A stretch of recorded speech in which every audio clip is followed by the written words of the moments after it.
আল্লাহ গো আমরা এই আকলিমার ওয়াজটা নয়া যে যতই আমার মজা করে, ঠিক আকলিমায় আছে, আমারে যত বেচারাটা কিন্তু অনেক কষ্ট কষ্ট করে দিয়েছে ওয়াজটা গো করছে। আল্লাহ, চলো না আকলিমার আমি ওয়াজটা আমরা তারে শুনে কোনো আসি। আল্লাহ গো আমার আকলিমায় আমারে যত কষ্ট দিয়েছে গো আল্লাহ, আমি তারে কোনো বদদোয়া দেই নাই। মাবুদ, তুমি তোমার আকলিমারে মাফ করে দাও গো আল্লাহ।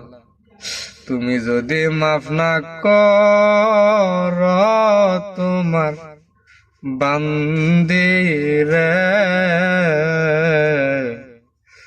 বলো তোমার বান্দি গোজাইব কার কাছে। মাবুদ,